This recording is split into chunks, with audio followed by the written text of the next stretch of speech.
వేదిక మీద ఉన్న ప్రముఖులకు, మిత్రులకు, ఆటా ప్రతినిధులందరికీ పేరు పేరున నమస్కారం. So first of all, I would like to congratulate all ATA representatives. All the way you have come from years, and for the last 20 days, you are all doing a lot of programs in various parts of Telangana and Andhra Pradesh. Chala santosham. Mari ఏ దేశం ఏదినా ఎందు కాలిడినా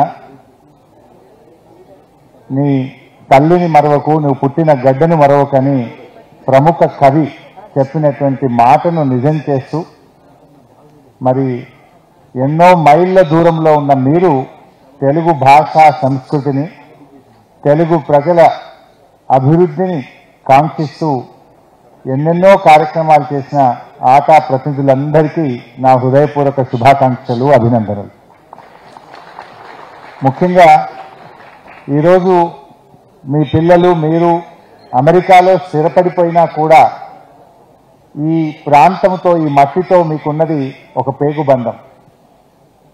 మీరు అక్కడ బాగా స్థిరపడిన ఉన్నతమైనటువంటి జీవితాలను మీరు పొందుతున్నా కూడా, నేను పుట్టిన నా ప్రాంతం, నా తెలుగు ప్రజలు సంతోషంగా ఉండాలి, నా తెలుగు ప్రజలు బాగుండాలి, నా తెలుగు భాష సంస్కృతిని, సాంప్రదాయాలను గౌరవిస్తూ మీరు చేసినటువంటి కృషి చాలా గొప్పది.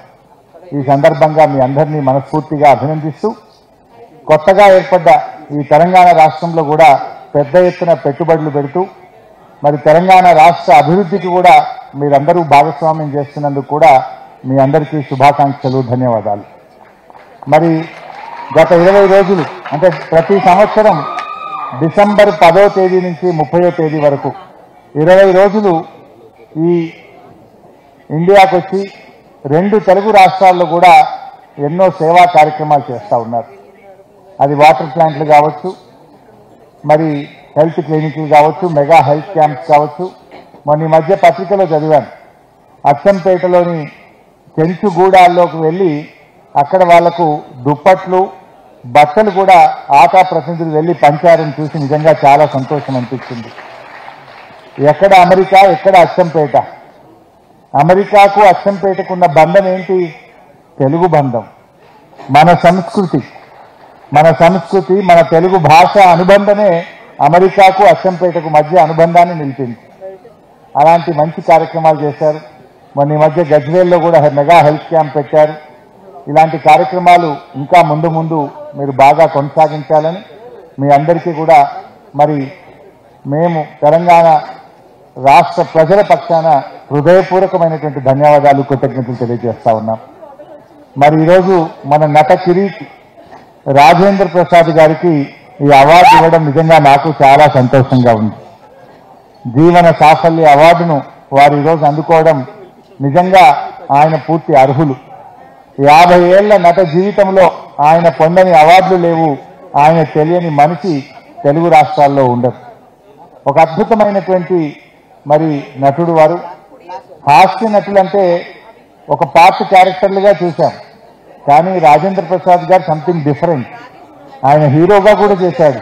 పలు సినిమాల్లో ఆయన్నే హీరో, ఆయన్నే హాస్యాన్ని కూడా పండించాడు. అలా అద్భుతమైనటువంటి తనకంటూ ఒక ప్రత్యేకతను సాధించుకున్నారు. అంతేకాదు, ఆయన ఆ ఫీల్డ్లో ఉండేటువంటి వర్కర్ అసోసియేషన్కు కూడా అధ్యక్షులుగా ఉండి సినిమా రంగంలో ఉండేటువంటి కార్మికుల సంక్షేమం కోసం, ఆ కార్మికుల హక్కుల కోసం కూడా పోరాడినటువంటి చరిత్ర రాజేంద్ర ప్రసాద్ గారికి ఉంది.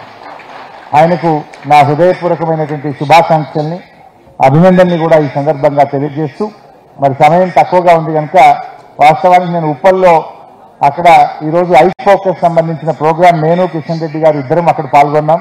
కిషన్ అన్ననేమో ముందు మాట్లాడి బయలుదేరినాడు. మరి ఇక నాకు తప్పని పరిస్థితుల్లో నేను వెనక మాట్లాడి మెట్రో రైలు ఎక్కి మిమ్మల్ని నిరుత్సాహపరచొద్దని పరిగెత్తుకొని వచ్చి మీ మధ్య ఈ కార్యక్రమంలో పాల్గొనడం నాకు చాలా సంతోషంగా ఉంది. అందరికీ నమస్కారం and advance happy new year.